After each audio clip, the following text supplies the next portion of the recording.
कि बहुत सारे स्टूडेंट होते हैं कि सर मैं बहुत मेहनत कर रहा हूँ, दिन रात पढ़ रहा हूँ, पर मेरा सिलेक्शन नहीं हो रहा, कोई भी एग्जाम क्लियर नहीं हो रहा, सब में रह जा रहा हूँ, किसी में थोड़े थोड़े मार्क्स से रह जा रहा हूँ। एक्चुअली जब बोर्ड की आप तैयारी करते हो, जब आप 10th के 12th के पेपर देते हो और जब आप कंपटीशन की तैयारी करते हो, तो दोनों में बहुत फर्क है। बोर्ड के एग्जाम में आपको ये सिखाया जाता है कि आप अपने पे ध्यान दो, आप अपनी मेहनत करो, दूसरे बच्चे क्या कर रहे हैं, उनको कैसी सुविधाएं मिल रही है, उनका बैकग्राउंड क्या है भाई, उस पर आपको ध्यान नहीं देना। लेकिन कंपटीशन का नाम में ही कंपटीशन आता है, इसमें यह मतलब डिपेंड नहीं कर रहा कि आप कितनी मेहनत कर रहे हो। कंपटीशन का मतलब यह है कि आप दूसरों से कितनी ज्यादा मेहनत कर रहे हो।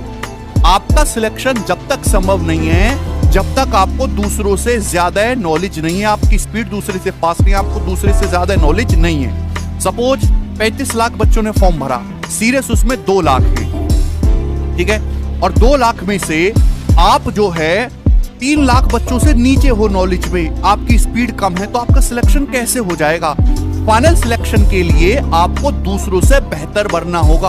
और भैया इतने टैलेंटेड लड़के हैं कि उन्होंने सिलेबस भी खत्म कर रखा है, कई साल से सेम एग्जाम को रिपीट कर रहे हैं, रिपीटर भी हैं, उन्होंने प्रीवियस ईयर के क्वेश्चंस भी लगा रखे हैं, वो चलते फिरते एसएससी के मिनी गूगल बन चुके हैं। तो आपको अगर उनको क्रॉस करना है तो आपको उस दायरे को पार करना होगा।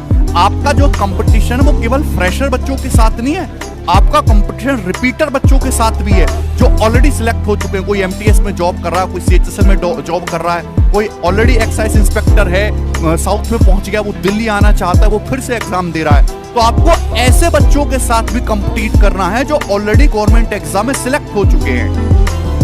उसके लिए आपको बहुत मेहनत करनी होगी। केवल अपने को देख के पढ़ाई मत करिए, दूसरे बच्चे क्या कर रहे हैं मार्केट में, वो कितना बेहतर पढ़ रहे हैं, कितना उनके मार्क्स आ रहे हैं, वो करिए।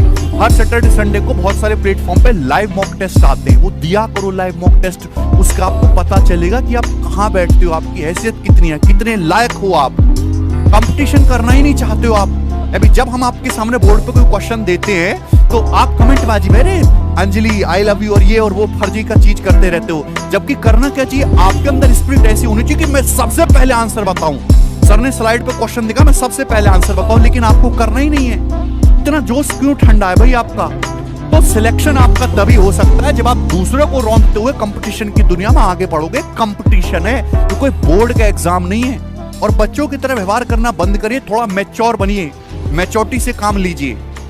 है भाई, फर्स्ट अटेम्प्ट में बच्चे ज्यादा बौखलाट होते हैं, एक बार जब फेल हो जाते हैं तो उनको थोड़ी बहुत अक्ल आ जाती है। एक बात मैं आपसे और कहना चाहूंगा कि कभी कभी ऐसा होता है कि एग्जाम नहीं निकल रहे होते हैं ना, 2-3 अटेम्प्ट 2 साल भी लग जाते हैं, लेकिन जब कोई एक सिंगल एग्जाम में निकल जाता है, चाहे वो बेशक छोटा सही, चाहे आप जीडी का पेपर निकालो, चाहे एमटीएस का पेपर निकालो, ऐसा मैंने बहुत ज्यादा देखा है कि एक सिंगल एग्जाम निकलने के बाद फिर एग्जामों की लाइन लग जाती हो, 5-6 एग्जाम लगातार निकलते हैं। एक बार खाता अगर आपका खुल जाए ना, तो छोटे एग्जाम से शुरुआत करो, लेकिन खाता खोलो, फिर उसके बाद बहुत सारे गवर्नमेंट एग्जाम आप आगे निकाल लोगे, पक्का वादा है हमारा।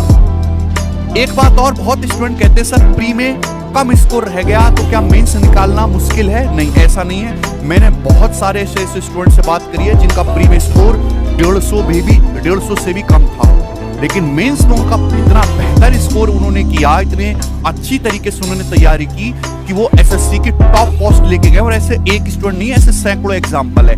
हालांकि प्री में अच्छे मार्क्स लाने का एडवांटेज हमेशा मिलता है, क्योंकि उससे आपको अपने ऊपर कॉन्फिडेंस आता है, लेकिन इस बार तो प्री क्वालिफाइंग है, तो ऐसा मत सोचिए कि बस मुझे क्वालिफाई करने के हिसाब से पढ़ना है, ये सबसे बड़ी गलती होगी आपके लिए। प्री को भी, क्योंकि जैसा आपका प्री है वैसा ही आपका मेंस है, तो प्री को भी आप ये देख के पेपर में जाइएगा कि मुझे इसमें भी मैक्सिमम स्कोर करना है। सबसे प्रायोरिटी की क्वालिफाई तो करना है, 150 प्लस तो रहना ही है, लेकिन उसमें भी ये सोचेगा कि मुझे मैक्सिमम स्कोर करना है, कि प्री के भी मार्क्स एसएससी आउट जरूर करेगी और उसमें आपका अच्छा स्कोर होगा तो आपका कॉन्फिडेंस बूस्ट होगा मेंस के लिए। ठीक है दोस्त।